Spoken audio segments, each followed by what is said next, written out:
இந்தியாவினுடைய தேர்தல் ஆணையத்தின் மீதும் பாஜக அரசின் மீதும் மிகப்பெரிய ஹைட்ரஜன் குண்டை சொன்னபடியே எடுத்து போட்டிருக்கிறார் இந்தியாவினுடைய எதிர்க்கட்சி தலைவர் ராகுல் காந்தி அவர்கள். அவர் வீசியிருக்கக்கூடிய குண்டு எந்த அளவுக்கு திட்டமிட்டு வாக்காளர்களை நீக்கி பாஜகவை ஜெயிக்க வைத்திருக்கிறார்கள். 4 மாநில தேர்தல்களில் இதை செய்திருக்கிறார்கள். பெரிய அளவுக்கு என கடுமையான குற்றச்சாட்டுகளை ஆவணப்பூர்வமாக சம்பந்தப்பட்டவர்களை மேடையேற்றி நிரூபணம் செய்திருக்கிறார் ராகுல் காந்தி அவர்கள். என்ன நடந்தது? ராகுல் காந்தியினுடைய பரபரப்பான பிரஸ் மீட், அவர் கொடுத்திருக்கக்கூடிய ஆதாரங்கள், தேர்தல் ஆணையர், தலைமை தேர்தல் ஆணையர் அமித்ஷாவினுடைய முன்னாள் அதிகாரியாக வேலை செய்த ஞானேஷ்குமார் அவர்கள் இதற்கு பதில் சொல்ல வேண்டும். இந்திய மக்களிடம் இதை நான் விடுகிறேன். ராகுல் காந்தி வருவான் போவான், இந்திய ஜனநாயகத்தை நீங்கள் காப்பாற்றுவதற்கு நீங்கள் தான் முன்வர வேண்டும், கேள்வி கேளுங்கள் என்கிற விஷயங்களை வைத்திருக்கிறார். என்ன நடந்தது இந்த பிரஸ் மீட்ல? ஆவணங்களோட ஏன் வாக்காளர்கள் ஓட்டு திருட்டை விசாரிப்பதற்கு போலீஸ் கர்நாடகா மாநிலத்தினுடைய சிஐடி கேட்டால் தேர்தல் ஆணையம் ஆதாரங்களை கொடுக்க மாட்டேன் என்கிற கேள்வியின் பின்னணி என்ன என்பதை விரிவாக அலசுகிறது இந்த தமிழ்குரலின் வளவன் எக்ஸ்க்ளூசிவ் செய்தி தொகுப்பு.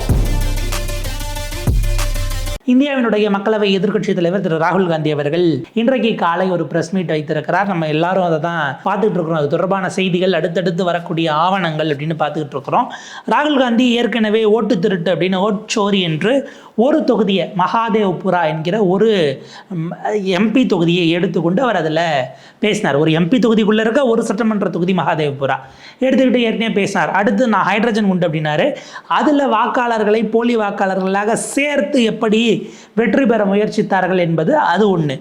எப்படி இருக்கிற வாக்காளர்களை நீக்கி, அது வந்து பார்த்திங்கன்னா பிற்படுத்தப்பட்ட மக்களாக இருக்கலாம், தலித்துகளாக இருக்கலாம், மைனாரிட்டிஸாக இருக்கலாம், விமன் ஓட்டர்களாக இருக்கலாம், இப்படி காங்கிரஸ் வாக்குகளை குறிவைத்து நீக்கி இருக்கிறார்கள்ங்கிறத ஆலந்த் அப்படிங்கிற ஒரு தொகுதி, இந்த தொகுதியை எடுத்துக்கொண்டு, அதே போல் மகாராஷ்டிராவில் மற்றும் ஒரு தொகுதி, இந்த 2 தொகுதிகளையும் எடுத்துக்கொண்டு ராகுல் காந்தி இன்றைக்கு அடுக்கி இருக்கிறார் அப்படின்னு பார்க்கணும். இப்போ அந்த 2 தொகுதிகள், முதல் ஆலந்திலிருந்து நம்ம தொடங்கலாம். ஆலந்த் என்கிற தொகுதி, இது கர்நாடகாவில் இருக்கக்கூடிய ஒரு சட்டமன்ற தொகுதி. அங்கே ஒரு 6018 வாக்குகளை யாரோ நீக்க பார்த்திருக்கிறார்கள்ங்கிறது குற்றச்சாட்டாக மாறுகிறது. இந்த நீக்க பார்க்கறது எப்படி கண்டுபிடிக்கிறாங்கன்னா, அங்கே வந்து தேர்தல் அதிகாரியாக பணியாற்றக்கூடிய ஒரு பெண், அந்த பகுதியை சேர்ந்தவர், அவங்களுடைய சொந்தக்காரர் அந்த ஊரில் இருக்கிறார். அவருடைய ஓட்டு, அவங்க மாமாவினுடைய ஓட்டு நீக்கப்பட்டு இருக்கிறது அப்படின்னும் போது தான் யார் நீக்கியிருக்கான்னு பார்த்தா அவர் ஓட்டு போட வராரு. ஓட்டு போட வந்துட்டு என் ஓட்டை காணாமாங்கிறாரு. யார் ஓட்டு நீக்கிறதுக்கான முயற்சிகளில் ஈடுபட்டிருக்கான்னு பார்க்கும்போது தான் இந்த 6018 வாக்குகள் டெலீட் செய்யப்படுவது, அந்த விஷயங்களை அவங்க கண்டுபிடிக்கிறாங்க. இதுக்கு பிறகு ட்ராக் பண்ணிட்டு போனால் ஒட்டுமொத்தமாக கால் சென்டர்களை போல அமைத்து அங்கே இருந்து நீங்கள் பாட்ஸை வச்சுருக்கலாம், இல்லை வேலைக்கு ஆள் எடுத்து வச்சுருந்துருக்கலாம். கர்நாடகாவை விட்டு வெளி மாநிலத்தில் இருக்கிறவர்கள் கர்நாடகா வாக்காளர்கள் அங்கே இருக்க மொபைல் நம்பரை வச்சு அக்கௌண்ட்டை க்ரியேட் பண்ணி நீக்கி இருக்கிறார்கள் என்கிற விஷயம் பெரிய அளவுக்கு பூதாகரமாக போகுது. இதற்கு பிறகு ஃபாலோ பண்ணிட்டு போனால் இதை ஒரு திட்டமிட்ட வார் ரூம் போலவே செயல்பட்டு ஓட்சோரிக்கான வார் ரூம், கம்ப்யூட்டர்ஸோ மொபைல்ஸோ அதே போல் வந்து பார்த்திங்க அப்படின்னா டேப்ஸோ இதெல்லாம் கொண்டு வந்து நிர்மாணித்து ஒரே நேரத்தில் வரிசையாக வந்து பார்த்திங்க அப்படின்னா அங்கே ஆட்களை நியமித்து பெயர்களை உள்ளே சேர்த்து டெலீட் பண்ணுற வேலையை செய்திருக்கிறார்கள்ங்கிறது அவர் வைக்கக்கூடிய குற்றச்சாட்டாக இருக்கிறது. 6018 அப்ளிகேஷன் ஃபைல் பண்ணப்படுது.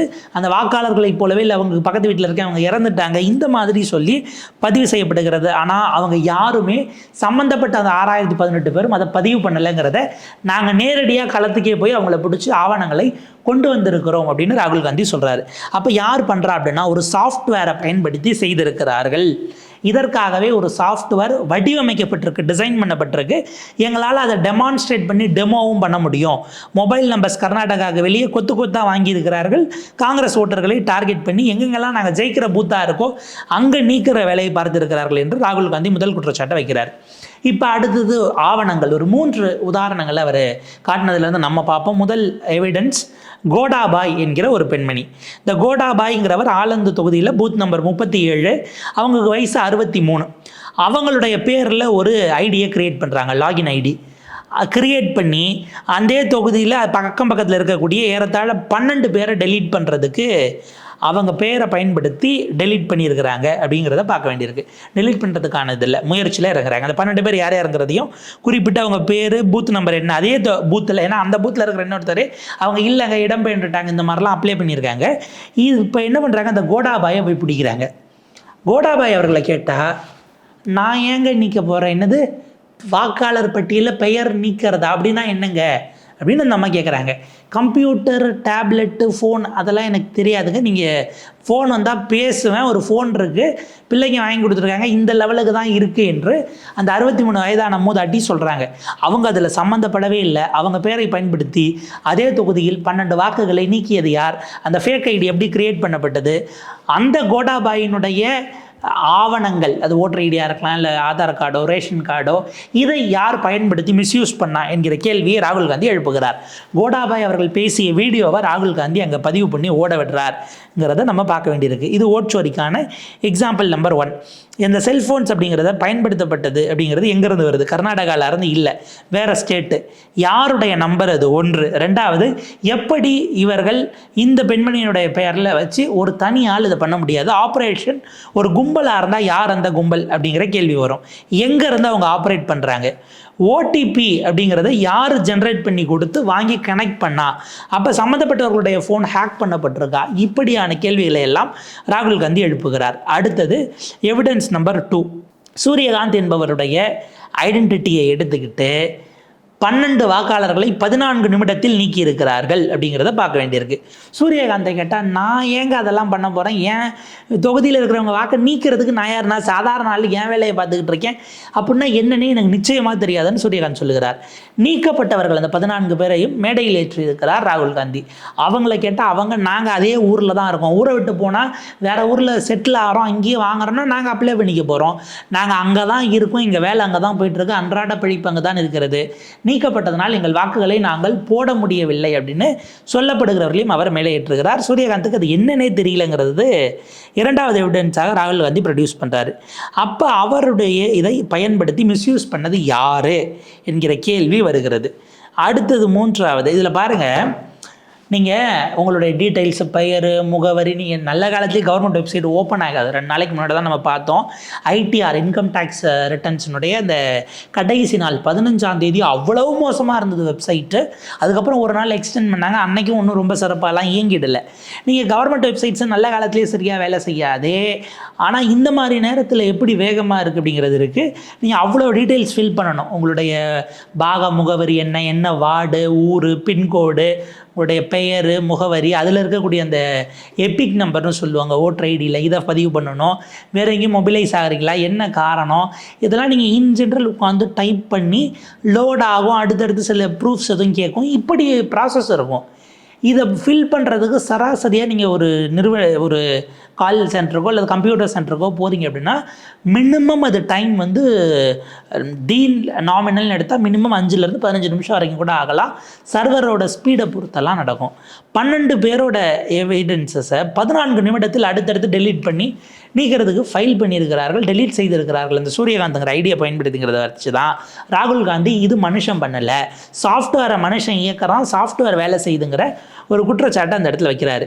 அடுத்து வந்து பார்த்திங்கன்னா 3வது அவர் போட்ட எவிடன்ஸ் நாகராஜ் என்கிற ஒருவருடைய பெயரில் ஃபைல் பண்ணப்பட்டிருக்கு. மனிதர்களால் முடியாத ஒன்று என்னென்னா 36 செகண்டில் 2 பேருக்கான டெலிஷனை ஃபைல் பண்ணியே முடிச்சிடுறாங்க.